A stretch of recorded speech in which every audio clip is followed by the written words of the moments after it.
Hi everyone, I'm Jesse. I'm Joey, and we are the parents of the JMJ Kids. And welcome to It's Time Couple Power. So right now, we are traveling. Yes. To Saan? Papunta tayong Bulacan. Kabubukas lang yung LRT. We're going from London to Downtown Market to visit my cousin. Yes, and they have Wi-Fi. Anyway, we're here to discuss. Anong topic ngayon today is about traveling as a couple. Traveling as a couple, and why is it important, especially when kids are grown. Yeah, nakatakas kami. So anyway, we've been married for 26 years. 26 years. So of course, in every relationship, no, first kayo muna, wala pang mga kids, so you're focused on each other, honeymoon period, and then of course the kids come one after another, parang hagdan. Sunod-sunod. We are now approaching Hatfield. Please mind the step from the train to the platform.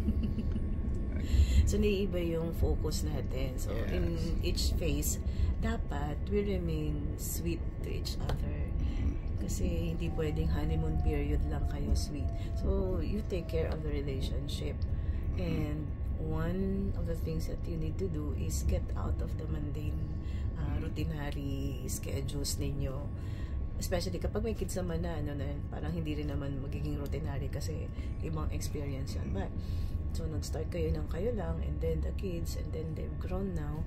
So now, bumalik naman kayo sa lalo na kung wala kayong time for each other. So, labas-labas naman ng konti. Kasi once you have kids kasi, of course, yung focus nyo naman is nahati na. Actually, hindi nahati. Kumbaga, yung priority na ngayon is priority natin, mga kids.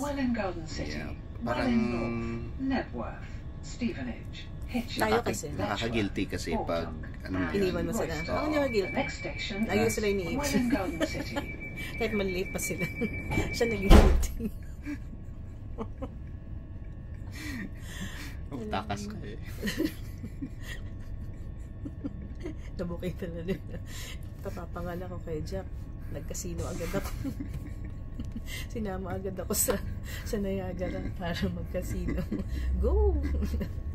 Hindi, pero mga mga once in a while yun.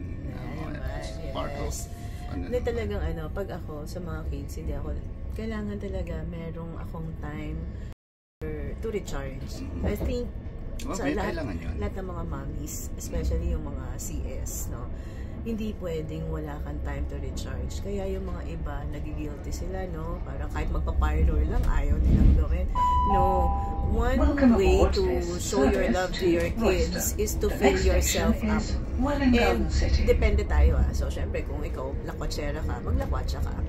Kung hindi ka naman lakwatsera, it's okay. Pero, at least get out of yung routine mo, no? You have to get out of that para ma-recharge ka. Kasi when you feel recharged, mas nabibigay mo yung 100% mo dun sa family. Tsaka alam mo kasi kung siyempre pag married ka na or may family ka, ang daming issues mong naiisip, di ba? So gasto, sayang, parang may mga pressure, yung sabi nga nila, may mga yung responsibilities mo parang pabigat na. So pero kung yun nga nagre-recharge ka, meron kang mga ibang hobbies other than your family, maganda yung energy mo na nabibigay sa family. Yes. Hindi ka pwede masyadong stressed. Kasi papasa mo yun sa mga kids mo. And sa family mo. And probably sa spouse mo, no? Especially kung pareho ka nag-work, or kaya yung iba naman stay at home mom or stay at home dad, naku, mag-aaway kayo. So kailangan i-balance, no? Now, why travel? Kasi like I said, when you travel, you're expanding your experiences. Tsaka hindi lang dapat sa Pilipinas. Maganda nga mag-travel abroad. Why? Kasi you get to learn different cultures. And mas malawak isip. Ang feeling ko lang, mas malawak ang isip ng tao kapag ang nakakasalamuhan nila ibang lahi. Ibang lugar. Kasi maiiba rin yung experience mo. Yes. Tapos mas magiging patriotic. Sa totoo lang. Mas magiging patriotic ka, mas mamamahal sa'yo yung Pilipinas na. Yeah, ma-appreciate mo siya. Maganda sa Pilipinas. Yes. Okay. So now, kaya naman kami ngayon, dahil nga malalaki na yung mga kids. So our kids are ages what? We are now approaching Welwyn Garden City. Please ensure that you take all your personal belongings with you when leaving the train. You cannot use contactless payment beyond this station. If you travel beyond the validity of your ticket, you may have to pay a penalty fare. Alright, so ngayon, mga teenagers na sila, pwede nang iwan. Like today, actually, this week, nagkasabay yung trip natin and si JJ, the panganay, the kuya. Si JJ naman, meron siyang free trip with Sun Life sa Boracay. So now, ang natitira lang sa bahay, si ate, si Jack, at saka si Jamie. And, eto pa, si Jake may pasok. Si ate rin may pasok, pero doon lang naman siya sa house. So, tulog yan maghapon. And si Jamie, supposedly may mga activities, pero sabi ko, wag na lang. Kasi bakit kayanin ni Jack. But si Jake, wala maghahatid sa kanya. So, nagko-commute. And then, yun ang minsan sobra kang nag-worry, no? Paano na yung mga kids? So, sabi naman na dito, na sila. Malalaki na. So, totoo naman na minsan, if you don't let go, then you'd always worry. So ito, parang practice nila. Wala kami doon. Bala sila sa buhay nila. And then si Jake, for the longest time, hindi yan nagko-commute. So ayun, nagko-commute siya. And sa gabi lang nag-grab. At least medyo safe pa din. So kampante pa rin kami na he's fine. Tapos, buti na lang. Thank God for internet kasi may communication all the time. So hindi naman nakaka-worry masyado. And si Kuya, parang everyday naman kami talaga nag-communicate. And ang maganda doon is when Kuya was still there, nung bago pa umalis, nagmamas din sila. So, remember, kaming family, nagde-daily mass kami. So, yun, kahit na wala na kami, nagmamas sila doon sa gising sila ng maaga. And then sila lang mga bata nagmamas. So, I think ang maganda dito is napalaki na natin sila ng maayos. So, now, na 13 teenagers na, time to parang little bit let go. Tapos ito nga, medyo inggit sila. Bakit kayo lang ganyan? Kasi nga, for couples, it's important for you to just be on your own. Reconnect. Yan nga yung tawag. Reconnect. Kasi halimbawa, nagbakasyon as a family, yung focus nyo pa rin is doon sa sa mga kids. So hindi talaga couple hindi sa inyong dalawa nakafocus, hindi kayo nakafocus sa isa't isa, di ba? Kasi hindi mga kids. Kasi may mga bakasyon na pang family. Ang dami rin kami mga vacation na pang family, di ba? Lagi naman pang family.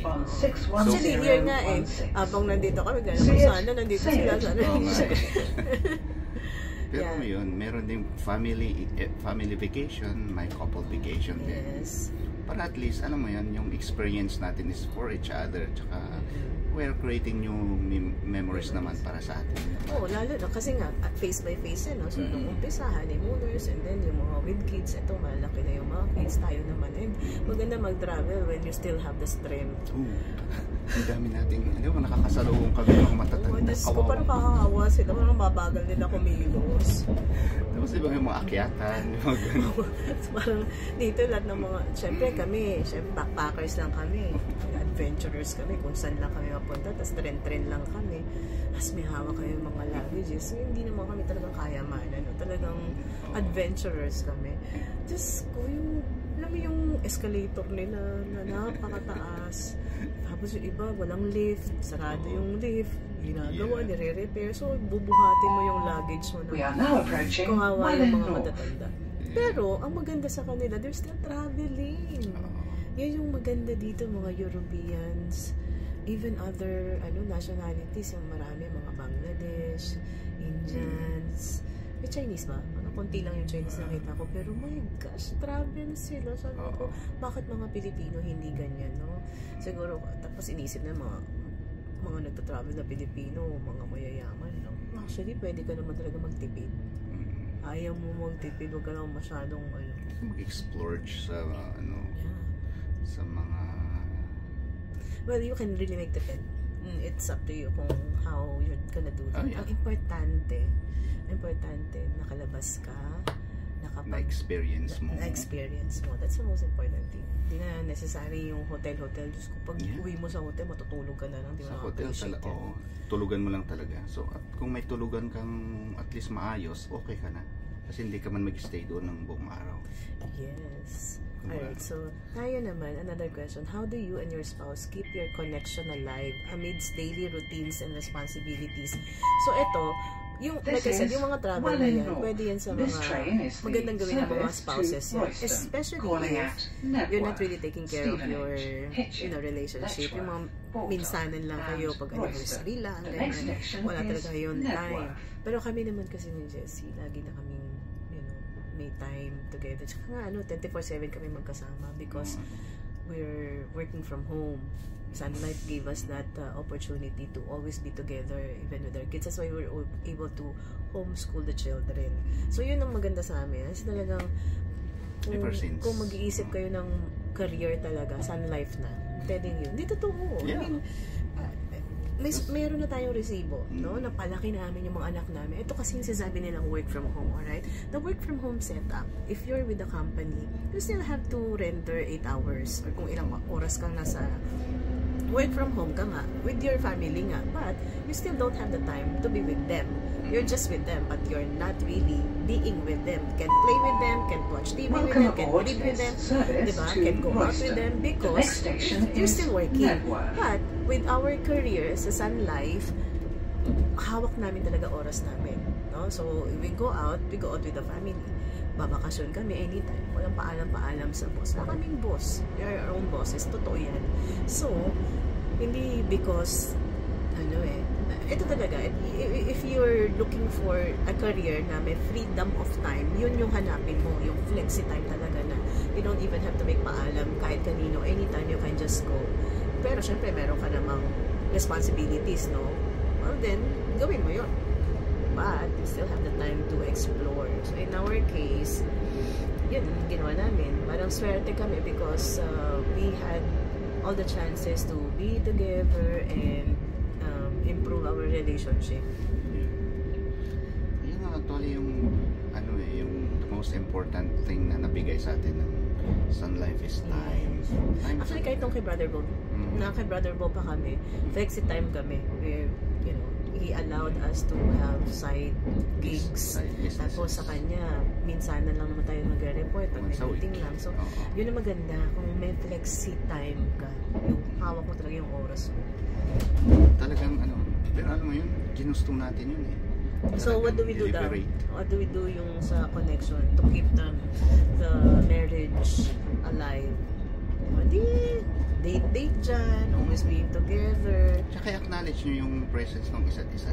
Minsan kasi kahit magkasama, iba yung iba yung iniisip nila, iba yung focus nila. So kahit magkaharap sila, parang hindi sila nagkikita, hindi sila nag-uusap.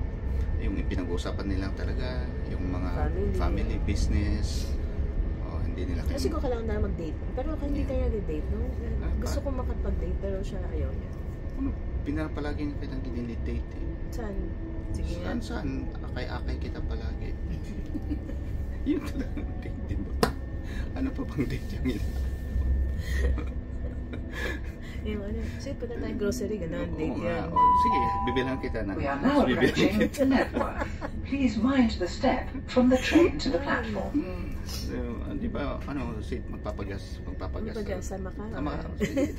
Pagas. Date na yun. Balik sa, di ba, marami na tayong napag-usapan, pupunta sa gas station. Diba? Yung iba kasi, since wala nga time, or kaya, parang binibili na lang nila yung affection. Yes, kasi nga sobrang busy sa work. Tapos pag may anniversary, doon lang bonggang-bonggang mag-regalo. Tsaka iniisip kasi nila yung date is yung, yung typical na movie date na pupunta kayo sa isang mamahaling restaurant or mamahaling place. Yun? Hindi ganun. Dapat kahit simple lang, lakad-lakad lang dyan. Kami nga, saan date na sa amin, di ba? Saan, di ba? Saan nga tayo dati? Pag nagpapalaba rin tayo, maglalabas sa Canada, di ba? Hindi sa Canada, sa US. Sa US. Lalaba din. Mag-dry yung clothes. Nag-uusap. So I think yun, yung usap. It's really not about the dates, it's about the communication. Connection. Connection. So how, ayun na nga. So how important is communication in your relationship? And how has it evolved over the years? So like I said, swerte kami because we're always together. So, lagi kaming may oras sa isa't isa. Kung ano man yung mga concerns na papag-usapan right away. Kasi nga may time. So, yun. Sa iba naman, if you don't have that much time, make time. I think yun, you have to make time. Kasi lahat ng tao busy. Ito nga, lagi kong sinasabi kasi ako, I'm really into relationships, no? Yung, when I say into relationship, talagang alaga mo yan. Kunyari, sa family, you have to make time for your family, diba? Sa mga kids, ganyan. Pero sa friends, ganun din. So, dapat meron ka rin parang girls night out. Even yung sa team, no? Parang kahit na Zoom lang kayo, basta chika-chika lang. Always find time. Kasi pag wala na yung communication, doon na nawawala din yung relationship. Parang medyo you're falling apart. Distance na, nagkakaroon ng distance. Kasi you're no longer connected. Di mo alam kung anong nangyari doon sa kaibigan mo. Diba? So, dapat nandyan ka lang lagi. Always asking, kamusta sila? Mag-good morning ka lang. Ganyan. Parang let them know that you're still there and still thinking about them. And hindi naman necessarily talaga lalabas kayo. Kasi I have friends na hindi ko nakikita for years and years na. But in my mind, lagi ko silang pinapag-pray, ganyan. Tapos once in a while, mag-message ka, like mo yung mga post nila, ganyan. So, ibig sabihin, you're still connected. Hindi lang kayo nakikita. So, very important lagi yung take care of the relationship. So, when you take care of the relationship, you find time talaga to be together. So, pag may chance, birthday party, or kung ano mang lakad yan, magkita-kita kayo. Minsan-minsan talaga kailangan din magkita. Hindi man necessary lagi nasa phone lang. Ikaw, ito na barkada. Marami akong barkada. Saan? Yung mga batch, usual na mga batch. Nasaan sila? Hindi mo kayo nakikita. Nagsisimatayan sila. Anyway, how do you balance individual time and us time in your relationship? So ako, like I said, ito kasi we are now approaching Stevenage. Please mind the step from the train to the platform.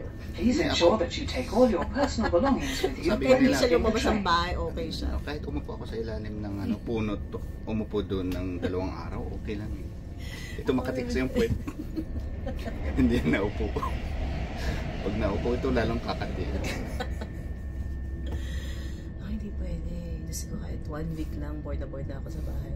Pero yung boredom, hindi naman necessarily kasi wala kang ginagawa. Ang dami kang ginagawa. Kaya ka naman-bored ka. Parang ayaw ko na yung ginagawa ko. Masyadong busy sa bahay. No? Parang depende sa personality kasi ng tao yan. So, yung individual time ko, I have to reconnect with my friends, gumawa ng ibang bagay na other than what I'm doing at home. Yun. Ikaw, ano yung me time mo? Me time? Me time niya, sa garahe. Kakatikot ng mga sasakyan. Mga garden. Sa mga aking mga animal. Ano ba, marami akong animal. Nagiging animal ka na, Daddy. Ayun. So yun, me time niya yan. It's very important to have that. Sa'yo lang. Ako naman, minsan pag nasa bahay, tapos wala nang di makalabas, Netflix. Pero hindi rin ganun ka. Yeah, but at least the point is meron kang ginagawa. Hobby or other than yung responsibilities mo. Yes. Kasi yung iba kasi yung ibang tao kasi ibang parents, ibang couples talagang tutok sila sa kanilang responsibilities. Yeah. Siyempre, and then yung us time naman. Yung us time naman dami nating us time. Palagi na natin magkasama. Parang hindi effective sa atin yung ganito. What are some memorable trips you've taken as a couple? And how did those experiences impact your relationship? Actually, yung travel natin, Daddy, na international, kailan pa yung last? 2019 yata. Yung dadadaro lang tayo. Singapore. Kasama natin si JG, no? Oh. Diba? Nung sa Thailand naman, kasama natin si Jamie. Sa US, kasama natin si JM. The next station is Hitchin. Alam ko na yung most memorable na... Hindi, meron tayo Thailand. Thailand. Tayo lang. Okay. Tsaka most memorable na travel natin dalawa. Alam mo yung first na travel natin papuntang UK? Papunta dito. Diba? Diba? Memorable talaga yun. Trip to airport. Uy. Trip to airport yun eh. Paalam. Dumating din naman tayo dun sa ticketing movie. Ay sa sa airport pa rin tayo. So last, ito ganito yan.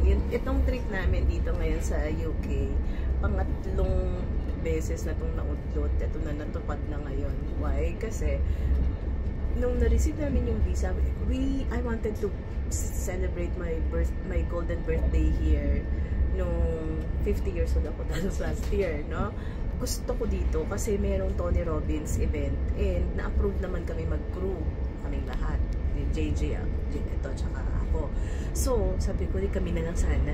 So, approve kami, no? Pupunta sana kami. Kaya lang, yung visa ko, parang 1.7 yata ganun. Tapos siya, parang 1.8. Parang, sabi ko, bakit ikaw August, ba't ako July? So, sabi ko, kung August ka, hindi ka rin makakasama dun sa event ni Tony Robbins kasi July yon. So, nag-disappoint talaga ako. Anyway, I think it was meant to be dahil ang ginawa naman namin, nagpaaral kami. Instead na gagastusin namin doon, we just sponsored students sa Lasal, yung night school ng Lasal. We sponsored mga 12 students. So, doon namin ginastos yung pang-birthday. Golden birthday supposedly. And then, sabi ko, sige, ano na lang, next year na lang. So, kasi naman yung visa is parang 1 year. We thought it was 1 year. We thought, no, it was 1 year. Eto na, nakapag-book na kami, everything set na, yung lolo at lola, nagpunta na sa bahay para bantayan yung mga apo nila for 2 weeks, no? Or more than 2 weeks yata kami nung nakaset. So, pati yung Edinburgh, nakaset na lahat yan. Bayad na lahat yan, yung hotel sa Edinburgh, hotel dito sa London, pati doon kay Ate Celeste, lahat yan nakaplano na kasi 2 weeks eh. Eto na, pagdating namin sa ticketing, sabi ba naman, do you have a valid visa? Sabi ko, bakit? Valid naman siya. No. Yung pala, ito na, ingot. Ang pagbasa ko is the way that we write yung date, no? Okay, month, day, year. Month, day, year. Sila pala, day, month, year. Sabi ko, ay, ganun ba yun? So, ibig sabihin, yung visa namin pasok. Anyway. Yun ang memorable na trip Very memorable sa kanya. We are now approaching Hitchin. Sabi Please ensure that you take all your personal belongings with you when leaving the train. And we had to reschedule, rebook, and reapply for visa. Tapos yun na, sabi ko, sige, hindi ko muna i-rebook until ma-approve yung visa. When the visa got approved, tapos yung rebook, busy-busy na. Parang naging busy-busy na yung time. Kasi May yun eh. So, medyo okay pa yung schedule namin. And nung re-rebook na siguro mga September, sabi ko, hindi na tayo pwedeng matagal, mawala. Tapos wala pa sila lolo at lola dun sa bahay. So, 1 week na lang. Ito na yan. So, finally, tuloy na siya. This is just rebooking of the previous. Kaya, kailangan gamitin mo na lang kasi sayang kapag hindi. Bayad na yan. Pati yung, ayun, ang nabawi lang natin doon was the travel tax. Pero yung, travel tax. But the health insurance, hindi na nabawi. Even yung sa booking.com na mga hotels, hindi na rin nila pinayagan. So anyway, ganun talaga, charge to experience. Ngot ka magbasa ng date. Pero sabi naman sa akin nung officer ngayon dito sa London, everybody gets that. everybody made mistakes like that. The next station is I wasn't the first one to make that kind of mistake. Pero yun na nga, yung mga ganong experience, di ba? Parang nakaka-add din sa memories na masasaya. Yeah. Tapos kami ngayon, as in backpackers lang. Sabi namin, supposedly today, mag Stonehenge na trip. Kaya lang, ba't nga ba? Dahil yung schedule ng train going to my cousin's house, baka masyado ng gabi. Yeah. So sabi ko, sige, next time na lang. If we have the chance, this, bago tayo umuwi, then why not? Ang maganda lang dito is flexible lang tayo natin dito. Flexible yung schedule natin. Hindi tayo nagmamadali, hindi tayo nag-rush, or hindi natin parang nag-i-enjoy lang. Ito. We're enjoying this trip naman. Nasagutan natin ito, no? How would you give, what advice would you give to couples who feel guilty about taking time for themselves? Please keep your bags and personal belongings with you at all times. If you see something that doesn't look right, report it to a member of staff or text the British Transport Police on 61016. You're required naman to give to your family, to everyone. Parang you are so required to take care of them. Ay, naku, mauubos ka. Kaya nakita mo kami, hindi kami masyadong stressed. Yun yung sasabi ng mga tao, stress. Stress comes from the fact that you're no longer happy with what you're doing, or probably because you're too focused on your problems. You're not being grateful for everything that's happening to you. Kami, hindi sa, pagmamalaki, pero talaga we've practiced this so much na every time talaga na may problema, hindi namin napapansin. Or kung meron, napapansin namin. Pero we talk about it, and then as a family, nire-resolve namin na, okay, so this is our problem, and we resolve it together. Pero hindi namin papadalain yan na parang you're too focused on the problem, hindi ka na nagpasalamat sa lahat ng blessings. Because the fact that you're alive is already a great blessing. Everything else is just a bonus. So every time you wake up in the morning, ako talaga yun. Sobrang blessed na ako. Thank you, Lord. Kung meron kang bibigay sa akin today na mas marami pa, well and good, thank you. Pero bonus na yun. Bonus that, basta we're alive, diba? Pag namatayan, parang mahirap lalo na sa insurance business ako, so all the time, yung worry mo lagi na paano pag namatay tayo, paano daming worry sa buhay. Well, ngayon, buhay ka, so be grateful, be thankful. Yeah, of course, kasi nga pag ang focus mo is sa negative, yung body mo magre-respond, di ba? Being negative din yung kanyang reaction. But if you're positive, grateful, magiging lighter yung ating buhay. So how can couples who are busy with work or other commitments make time for vacations or weekend getaways?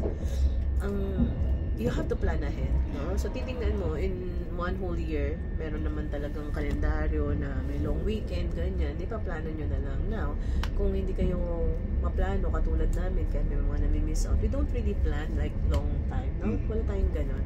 Minsan, mas okay sa amin yung basta-basta lang. Nandyan na. Let's go. Tara na. Tsaka ka na magplano. Parang ngayon, punta kami dito. Tapos, saan tayo? Di, walang plano. Ho-ho na lang kami. Ho-ho is half on, half off.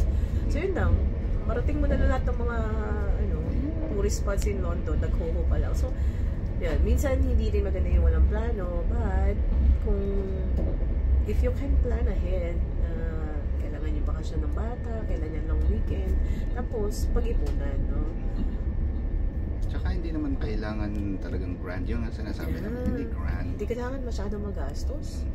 Yung mga iba, sa social media, akala nila, we are now approaching Letchworth. You can actually have a rich life without spending too much. Rich experience. Depende talaga sa diskarte nyo. Kasi paano kung maarte kayo, kailangan nyo kumain sa talagang mamahaling restaurant na steak. Well, yun lang. Michelin star. Wala na. I mean, if you can afford it, why not? Walang problema dun. But, if you can't afford it, then why pilit, no? Yeah, pag halimbawa, if it's, anong tawag dito, dahil hindi nyo kaya yung mga 5-star hotels, kaya hindi kayo nagpabakasyon. Actually, ito, mahal. Booking.com lang ako, been a member for matagal na, sobrang tagal na, kaya Genius member na ako ng Booking.com, and that's why when I book a hotel, kahit na on the parang a few days before the event or the flight or the stay, nakaka-cancel pa. So, yung mga ganyan. So, dapat mag-start na kayong mag-member ng mga ganyan para if you want to travel, makakakuha kayo ng mga big discounts. This train is the service to Royston, calling at Baldock and Royston. The next station is Baldock. Again, very important yan talaga na mag-travel, see places, mga unusual places nga magaganda eh. Yung hindi masyadong common. Kasi yung mga nasa TikTok dyan or FB Reels, sabi, punta kayo dito, Kuro Beach, ganyan. At kakaiba naman. Like tayo ngayon, yung mga pinupuntahan namin dito sa mga walking tours, diba? Siguro depende rin sa sa healing. Pwede talaga sa healing. Like in our case, we're good na just walking along. Tsaka, kaya mga adventures na tayo ever since, di ba? Sa Canada pa tayo, adventures na tayo kung saan saan nakakadpad. Well, yun nga, depende kung ano yung healing nyo. So, sa amin, sa mga katulad namin ng mga adventurers, punta kayo kung saan ba, sa isang place, sa isang bansa, puntahan nyo yung mga places na hindi pa napupuntahan normally. Probinsya. Kasi, syempre, yung mga tourist spot talaga, mamahal yan. Ito, we're going to the province. So, we're going now to the province.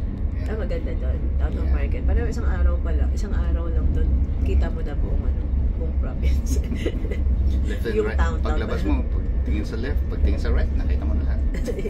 Ganun ka, simpleng buhay. Pero yung makikita talaga I stayed there kasi for a month nung, when we went there ni Mama. 1 month kami nagstay doon. Sabi ko, this is the life of, dun sa Downtown Market. Kakaiba talaga sa city. Iba yung life in the city. Very simple, very right. Sa bansa naman, usually naman mga laid back yung mga nasa mga probinsya. Pero maganda naman. Yan. So, kayo na, sa mga maliliit pa yung kids, huwag muna, no? Yeah. Talagang magsasacrifice. So, eto yun. So, after ng so many years of sacrifices na medyo dana ng high school yung mga bata, malalaki na, pwede naman mag-start din kayo na kahit ang mga weekend getaway lang, kayong mag-asawa. Kailangan nyo ang hirap kapag tumanda na yung mga kids, tas kayo na lang natira, tas hindi kayo friends. Di ba parang, alam mo yung routinary lang siya. Marami tayong kilalang ganun, na matatanda na sila, tapos they're no longer sweet to each other. Hindi sila nasanay na. We are now approaching Baldock. So, sanayin nyo sarili nyo bago pag-graduate yung mga bata. No? Para pag kayo na lang dalawa, meron pa rin kayong pag-uusapan, meron pa rin, start. Masaya pa rin yung relationship niyo. Yes. Mag-away pa rin kayo kasi asawa nyo. Pinilit awayin. Mag-away na tayo. That's it. Malapit na rin kami sa aming destination. So, saan ba destination? Next, ito yung ang second to the last. So, ayan ang probinsya. Pero maganda. Tingnan mo. Maganda. It's nice. We're going to Cambridge. Kapasya na. Tanungin natin yun sa train if we can take the later schedule. Pasya na tayo doon. Okay. Bago mag-lunch, makauwi. Alright. Bye guys. See you again. Yeah. Thank you for watching our It's Time Couple Power.